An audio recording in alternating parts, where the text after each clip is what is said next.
Hello everyone and welcome to Get Real with Morton, and this month I'm joined by our sales manager Lucy White, Thanks, Ewan. who's the guru of everything in our business to do with sales. But we wanted to talk today about, in particular, the law that sits around how we price properties. And I think it's very important for consumers, both vendors and buyers, to understand what our obligations are, and then as a consumer, how you can use that to help you get better information. So why don't we start with the Office of Fair Trading? Yeah, what's the role of the Office of Fair Trading?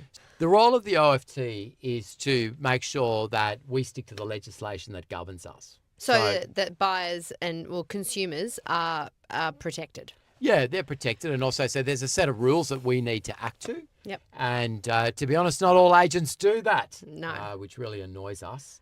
But it's good for you to know that we do. And one of those key things is the true estimate of value, where we need to put our honest opinion on the agency agreement as to what we think it's worth. So, Lucy, can you tell us a bit about how we arrive at the true estimate of value? Yeah, so how you are meant to arrive at a true estimate of value is, first of all, you go through any comparable sales of similar properties that have sold. Yeah, that's the That's the first most stop. Yeah, First and stop. that's the most accurate way Yes. of determining the range or the true Yep. estimate of value. The other things you have to take into account are market conditions, Yes. so in economic rates, the big conditions, one, interest rates, those kinds of things, as well as strata issues. And when I say strata issues, things that are going on in the building, but also how much your strata levies are.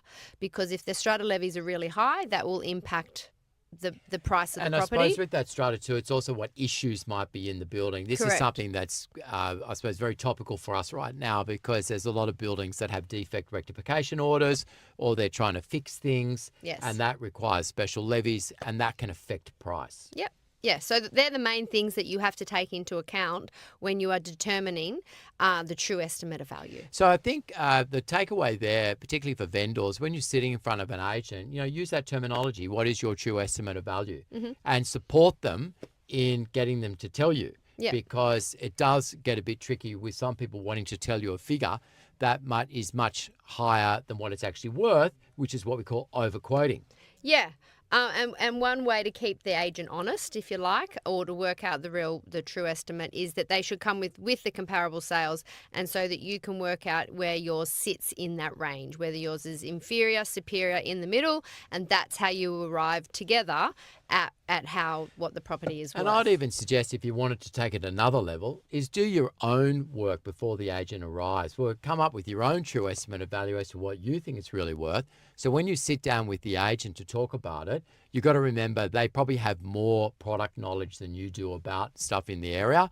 They probably know more about issues that may be in the building, for example, and then compare and see what you think, see what they say, and then see where that ends up. Yeah. Yes. So in terms of the true estimate of value, that's the range that is on the agency agreement, and something else about that range is it can't be more than 10% from the bottom figure. So let's move on to another controversial topic, and that's underquoting. That's probably the thing that gets the most airplay about anything. Lucy, can you just explain what underquoting is? Sure.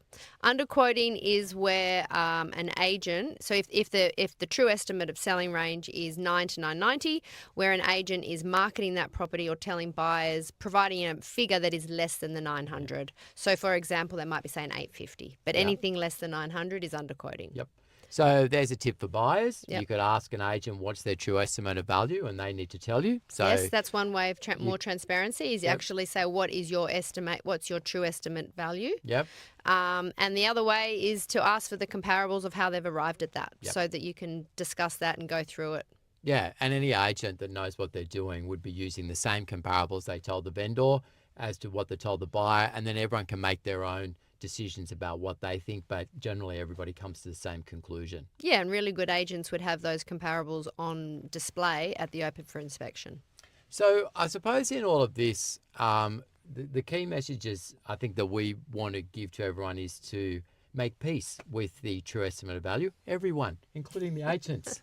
let's all get into it. Let's all embrace that. Let's all embrace that, because the better the conversations that everybody has at the beginning of a transaction, whether it's with the vendor or the buyer. Actually, the irony is the Better the outcome. better the outcome that you get. For everyone involved. Everybody. So what buyers want, in my view, is they're happy to compete for a property. They just want to have good information. They want transparent information. They can make their own decisions about what they wish to bid. And of course, if you get competition, they can bid more. And that's where you get situations where things do sell above the true estimate of value.